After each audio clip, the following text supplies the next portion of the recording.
آج کل کیا ایک دوسرے کے پیچھے نماز پڑھ لینے سے فرقہ واریت ختم ہو جائے گی؟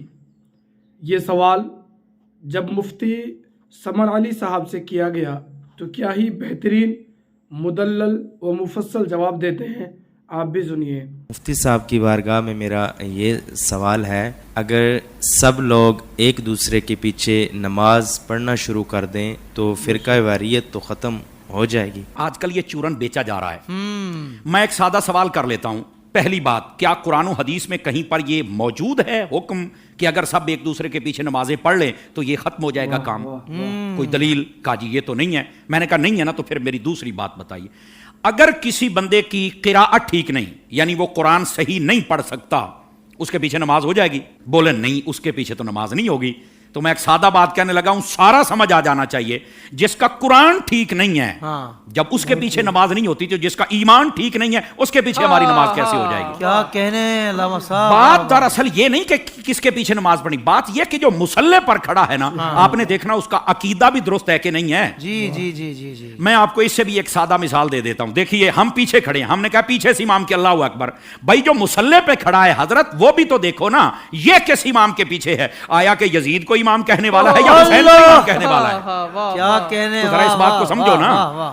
حالانکہ جب حضرت امام حسین کو ہم امام کہتے ہیں تو ہم بیچ میں صحابہ کرام علیہم رضوان کا لحاظ بھی رکھتے ہیں، یہ یاد رکھ لیجئے۔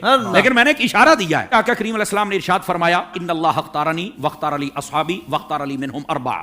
فرما اللہ نے سب سے پہلے میرا انتخاب فرمایا، میرے بعد میرے صحابہ کا انتخاب فرمایا، پھر میرے لیے ان میں سے 4 کو چنا، حق 4 یار بھی آ گئے، ٹھیک ہے۔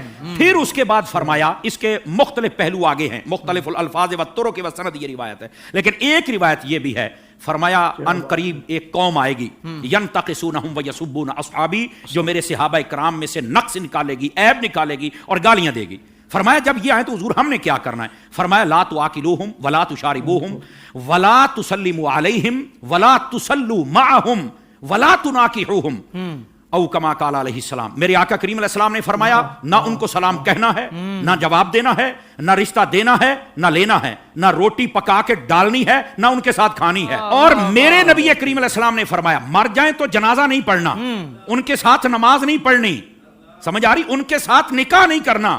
تو میں نے کہا یہ ہمیں چورن مت بیچو، ہم نے حضور کی حدیث پڑھی ہوئی ہے۔ اگر کوئی چاہتا ہے کہ ہمارے سامنے کھڑا ہو کر ہمارا امام بنے، امام بننے سے پہلے بندہ بن کے مجھے یہ بھی بتائے تیرا نبی کے بارے میں کیا عقیدہ ہے، تیرا صحابہ کے بارے میں کیا عقیدہ ہے، تیرا افضلیت صدیق اکبر بکار بارے میں کیا عقیدہ ہے، تو کل صحابہ کو جنتی مانتا ہے یا نہیں مانتا، تو نبی پاک کی اہل بیت کے بارے میں کیا کہتا ہے، یہ سارے عقیدے مجھے بتا دے، میں تیرے پیچھے کھڑا ہو کے نماز پڑھ لوں گا۔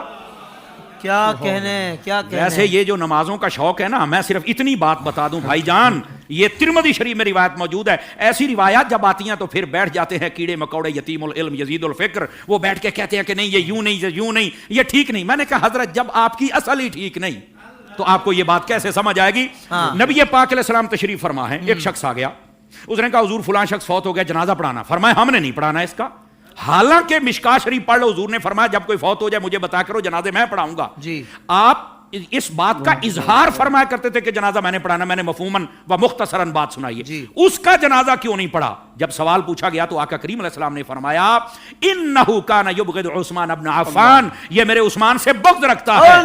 جب حضرت عثمان کے بغضی کا جنازہ نہیں پڑھنا تو بتاؤ پھر ابو بکر کے بغضی کا جنازہ ہم کیسے پڑھ لیں؟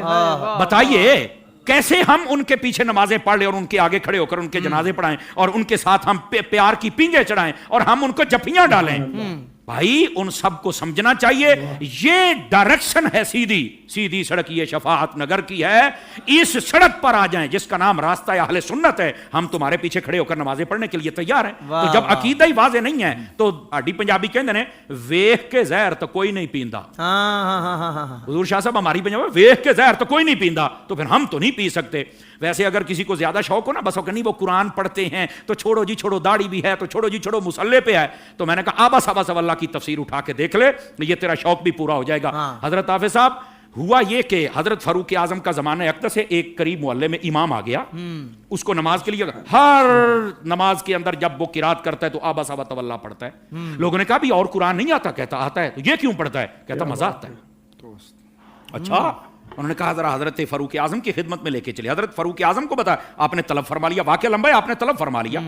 آپ نے جب طلب فرمایا تو آپ نے کہا کیوں پڑھتا ہے؟ کہتا ہے مجھے نا اصل میں مزہ آتا ہے, اس لیے کہ اس میں معاذ اللہ اس کی سوچ دیکھو, پڑھ سب کچھ رہ گئے لیکن سوچ دیکھو اس کی. اس نے کہا جی بات یہ ہے کہ اللہ نے اپنے حبیب کو یہاں جھڑکی پلائی ہے تو مجھے بڑا مزہ آتا ہے. استغفر اللہ استغفر اللہ. یہ خارجیانہ سوچ تھی, سمجھ آ رہی ہے میری بات کی؟ یہ توہین کی سوچ تھی. یہ کامل و اکمل لوگوں کا یہ شیوہ ہی نہیں ہوتا. اور ایسی جو ہمارے سامنے مثالیں ہوتی ہیں نا وہ ہمیں سمجھنے کے لیے مثالیں ہوتی ہیں, اور پھر ایسے لوگوں کا حشر کیا وہ بھی سننا ذرا.